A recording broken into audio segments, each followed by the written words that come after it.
दोस्तों, हमारा समाज कुछ इस तरह विकास कर रहा है कि यहाँ पर एक लड़का और एक लड़की के मोहब्बत को भी स्वीकार कर पाना मुश्किल हो जाता है।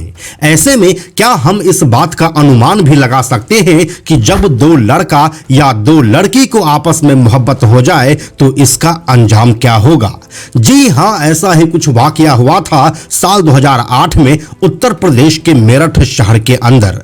यह एक ऐसी कहानी है जो जिंदगी में कुछ हासिल करने से शुरू होती है, मोहब्बत के सफर पर परवान चढ़ती है और जेल के सलाखों के अंदर समाप्त हो जाती है।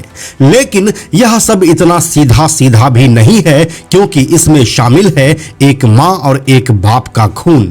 तो क्या है यह पूरी कहानी और कैसे यह केस उस दौर में अपनी तरह का एक अनोखा केस बनकर सामने आया था? आइए आपको बताते हैं पूरी कहानी आज की इस वीडियो में।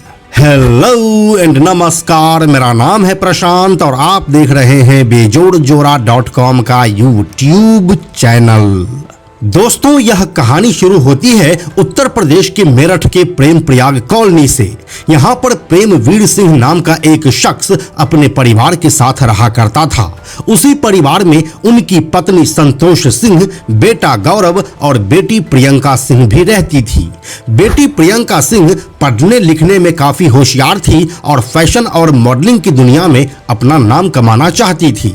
इसी दौरान साल 2005 में मेरठ शहर के अंदर एक ब्यूटी कॉन्टेस्ट होता है और प्रियंका सिंह इसमें भाग लेती है।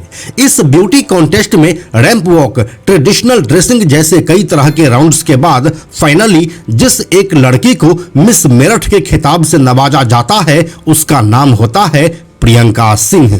जो प्रियंका सिंह अपना नाम फैशन और मॉडलिंग की दुनिया में कमाना चाहती थी, उसके लिए यह किसी सपने के सच होने जैसा था और ऐसा ही कुछ उनके पेरेंट्स प्रेम वीर सिंह और संतोष सिंह को भी लगा। इसके बाद प्रियंका सिंह एक इंटीरियर डिजाइनिंग का कोर्स करना चाहती थी, जिसके लिए मेरठ शहर छोटा पड़ रहा था और उसे देश की राजधानी दिल्ली में शिफ्ट होना था। अपनी यह ख्वाहिश जब वह अपने पापा प्रेम वीर सिंह को बताई तो वह भी राजी हो गए और बेटी को इंटीरियर डिजाइनिंग पढ़ने के लिए दिल्ली भेज दिया। प्रियंका सिंह अब दिल्ली शिफ्ट हो चुकी थी और अलग से कमरा लेकर रहने लगी थी। दिल्ली में उसकी रूममेट बनी अमरोहा की रहने वाली अंजू सिंह, जो प्रियंका सिंह के कॉलेज से ही इंटीरियर डिजाइनिंग की कोर्स कर रही थी।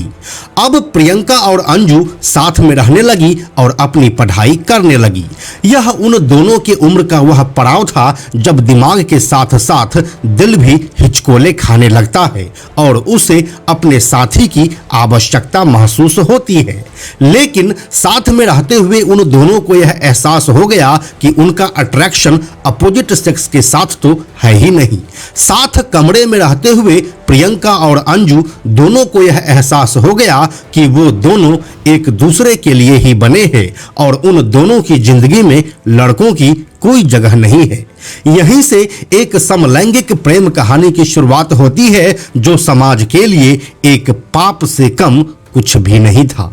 अब आता है साल 2007, जब प्रियंका छुट्टी में अपने घर मेरठ आई हुई थी और साथ में अंजू भी थी। इस समय तक प्रियंका के घर वालों को सब कुछ नॉर्मल ही लग रहा था, लेकिन फिर उनके मन में कई चीजें खटकने लगी। एक बार प्रियंका अपने पिता प्रेम वीर से बात कर रही थी, तभी प्रेम वीर ने पूछा, ये अंजू अपने घर क्यों नहीं जाती है? तुम जब भी आती हो ये तुम्हारे साथ ही क्यों आती है? इस पर प्रियंका बोली कि उसके घर वाले उसे टॉर्चर करते हैं और उसकी शादी करवाना चाहते हैं। जिसके बाद प्रेमवीर बोलते हैं कि इसमें गलत क्या है, शादी की तो उम्र भी हो ही गई है, मैं भी तुम्हारे लिए लड़का ढूंढ रहा हूँ। शादी की बात सुनते ही प्रियंका सिंह तमतमा उठी। उसने गुस्से में कहा कि मैं किसी लड़के से शादी नहीं करूंगी। जिसके बाद प्रेमवीर बोलते हैं कि किसी लड़के से नहीं, इसका क्या मतलब हुआ, किसी लड़की से करोगी क्या? इतना सुनते ही प्रियंका सिंह ठिठक गई। वह अपना गुस्सा दबाते हुए बोली कि पापा, आपने कहा था कि मैं अपनी पसंद से शादी कर सकती हूँ, मैं अपने लिए किसी को ढूंढ लूंगी। ये सब बातें जब हो रही थी तो उस वक्त अंजू उस कमरे में नहीं थी। इतना सब बात होने के बाद अंजू और प्रियंका वापस दिल्ली आ जाते हैं और प्रियंका अंजू से वो सभी बातें बता देती है जो उसके पापा के साथ हुई थी। फिर अंजू यहाँ पर अपना दिमाग चलाती है और बोलती है कि अमरोहा में मेरे भाई अजेंद्र सिंह की शादी की बात चल रही है और उसके लिए लड़की देखी जा रही है। क्यों ना तुम मेरे भाई को अपने प्रेम के जाल में फंसा लो और उसी से शादी कर लो, फिर हम जिंदगी भर साथ रह सकते हैं। प्रियंका सिंह को भी यह आइडिया पसंद आया और अब प्रियंका अंजू के साथ अमरोहा चली गई।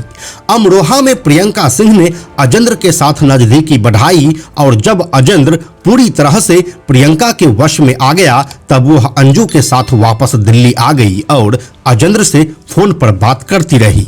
अजेंद्र भी समय समय पर दिल्ली आकर प्रियंका से मिलने लगा और अब तक वह पूरी तरह से प्रियंका के वश में आ चुका था।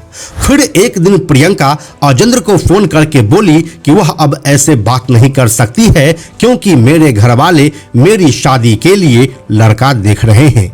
अजेंद्र ने आओ देखा ना ताव और वह झट से प्रियंका के साथ कोर्ट मैरिज करने को तैयार हो गया, जिसके बाद दोनों की शादी भी हो गई और प्रियंका और अंजू अब अमरोहा शिफ्ट हो चुके थे। अजेंद्र अपने काम के सिलसिले में अक्सर घर से बाहर ही रहता था, जिससे प्रियंका और अंजू को एक दूसरे के साथ समय बिताने का भरपूर मौका मिलने लगा था। जब प्रियंका सिंह की शादी की खबर उनके घर वालों को लगा तो उनसे नाराज होकर प्रियंका के परिवार वाले उनसे नाता तोड़ लिया, लेकिन प्रियंका को अपने पापा के प्रॉपर्टी में हिस्सा लेना था, जिसके बाद वह एक और नाटक शुरू की। एक दिन प्रियंका ने आरोप लगाया कि अजेंद्र के घर वाले उस पर गलत नजर रखते हैं। उसके इस आरोप में अंजू ने भी प्रियंका का साथ दिया और दोनों घर छोड़कर फिर से दिल्ली में रहने लगी।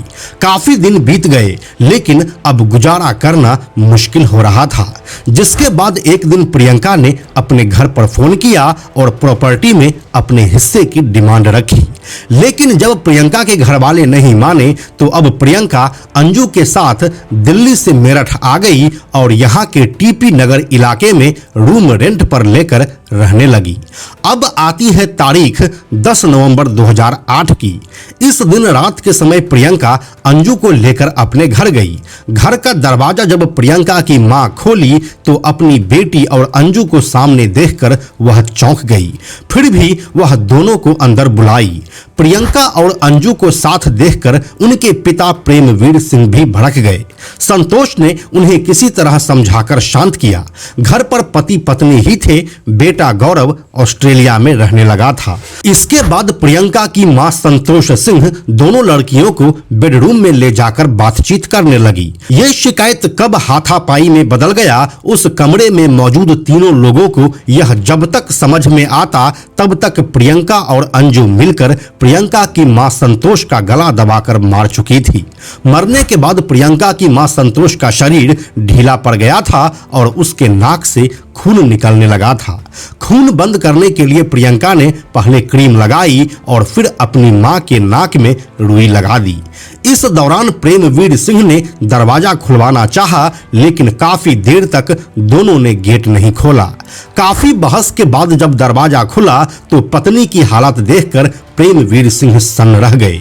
उन्हें विश्वास ही नहीं हो रहा था कि बेटी ने अपनी मां को मार डाला था, जिसके बाद अब प्रेमवीर सिंह प्रियंका और अंजू पर टूट पड़े। तीनों की हाथापाई होने लगी। अचानक प्रेमवीर का सिर दीवार से टकरा गया। वे कुछ अचेत से हो गए, जिसके बाद प्रियंका ने चाकू उठाया और अपने पिता के सीने में उतार दिया। लगातार उन्होंने कई वार किए जब तक कि प्रेमवीर की सांसें थम नहीं गई। माँ बाप की हत्या के बाद भी दोनों वहीं डटी रही। खुद को बचाने के लिए मर्डर को लूट की तरह दिखाने की कोशिश की। प्रियंका ने अलमारी में रखे 50,000 रुपये और जेवर निकाल लिए। फिक्स्ड डिपॉजिट के कागज भी उठाए और चुपचाप दोनों अपने घर से निकल गई। अब आती है तारीख 11 नवंबर 2008 की और समय सुबह का। इस दिन संतोष की बहन मंजूलता उसे कई बार फोन की, लेकिन फोन नहीं उठा। उन्हें कुछ ठीक नहीं लगा, जिसके बाद वह बहनोई प्रेमवीर सिंह के मोबाइल पर भी फोन की, लेकिन वे भी फोन नहीं उठा रहे थे। इससे मंजूलता के मन में काफी उलझन आने लगी थी। कुछ देर बाद जब वह उनके घर गई तो मेन गेट पर ताला लगा था। वे चौंक गई। उन्होंने फौरन भाई महिपाल को फोन किया। मोहल्ले वाले भी इकट्ठे होने लगे। जब पुलिस को फोन किया गया तब ताला तोड़ा गया और हॉल में पहुंचकर देखा तो प्रेमवीर सिंह की लहूलुहान लाश पड़ी थी। संतोष की लाश भी वहीं पास के कमरे में ही थी। ये देखते ही मंजूलता बेहोश हो गई। मेरठ शहर की पॉश कॉलोनी में हुए डबल मर्डर से पूरा मेरठ हिल चुका था। एसपी सिटी राकेश जौली और एसएसपी रघुवीर लाल भी मौके पर पहुंचे। देखने से लग रहा था कि लूटपाट के इरादे से मर्डर हुआ है, लेकिन कई सवाल भी उठ रहे थे। दोस्तों, बिना किसी तोड़फोड़ के घर में एंट्री की गई थी, यानी कातिल या लुटेरा आराम से घर के भीतर गया है। अलमारियों के ताले भी खुले थे, ना कि तोड़े गए थे। पड़ोसियों ने बताया कि घर के कुत्ते की भौंकने की आवाज भी नहीं आई, यानी कुत्ते के सामने कोई परिचित ही था। लगभग सभी करीबी रिश्तेदार वहां पर मौजूद थे। उन्होंने बेटे के ऑस्ट्रेलिया में होने और बेटी प्रियंका की पूरी कहानी पुलिस को बता दी। प्रॉपर्टी की बात भी खुली। प्राइम सस्पेक्ट के रूप में प्रियंका ही सामने आ रही थी। जब उसका नंबर ट्रेस किया गया तो पता चला कि सिम कार्ड और मोबाइल एक्टिव ही नहीं है, लेकिन लोकेशन हिस्ट्री से यह साफ हो रहा था कि मर्डर वाली रात वह प्रेम प्रयाग कॉलोनी के आसपास ही थी। साथ ही पिछले 1 महीने में उसकी लोकेशन मेरठ में ही टीपी नगर की मिली, जिसके बाद पुलिस ने अपना दांव खेला और वह टीपी नगर में कहीं छिपी हो सकती है, ऐसा सोचकर रेकी शुरू कर दी। कुछ सिपाहियों को सब्जी वाला बनाकर भी मोहल्ले में लगाया गया, लेकिन कई दिनों तक ऐसी कोई लड़की नहीं दिखी जो प्रियंका और अंजू से मेल खाती हो। लेकिन पुलिस को बहुत ज्यादा मशक्कत नहीं करनी पड़ी और 17 नवंबर 2008 को दोनों पकड़ी गई। पुलिस ने प्रेस कॉन्फ्रेंस में मर्डर का घटनाक्रम सामने रख दिया, जैसा कि हमने आपको बताया, जिसके बाद प्रियंका और अंजू ने भी मीडिया के सामने अपना गुनाह कबूल किया। जिसके बाद तय समय में चार्जशीट दाखिल हुई और 7 साल चले ट्रायल के बाद 28 मई 2015 को जिला अदालत ने दोनों को उम्र कैद की सजा सुनाई। दोनों सहेलियां अब मेरठ जेल में अपने जुर्म का सजा भुगत रही है। तो दोस्तों, यही थी मेरठ डबल मर्डर की पूरी कहानी, जो उस समय में अपनी तरह का एक अनोखा केस था, क्योंकि इसमें समलैंगिक प्रेम वाला एंगल सामने आया था। यह कहानी आपको कैसी लगी हमें कमेंट में लिखकर बताइए। हम जल्दी मिलते हैं आपसे एक नए कहानी के साथ में हम आपको यह भी बताते चलें कि आप में से 97% ऐसे लोग हैं जो हमारे वीडियोस को देखते तो हैं, लेकिन हमारे चैनल को सब्सक्राइब नहीं करते हैं। ऐसे लोगों से हमारी हाथ जोड़कर विनती है कि अगर आपको हमारे वीडियोस पसंद आ रहे हैं तो आप बेजोड़ जोड़ा के इस चैनल को सब्सक्राइब जरूर कर लीजिए। साथ ही बेजोड़ जोड़ा नाम से हमारा एक एक्स अकाउंट है, यानी कि ट्विटर अकाउंट है, आप उसे भी फॉलो जरूर कीजिए। यह वीडियो अगर आपको पसंद आया तो इसे लाइक और शेयर जरूर करें। आने वाले वीडियोस के लिए बेजोड़ जोड़ा को सब्सक्राइब करके बेल आइकन को टच करना ना भूलें। Thank you so much.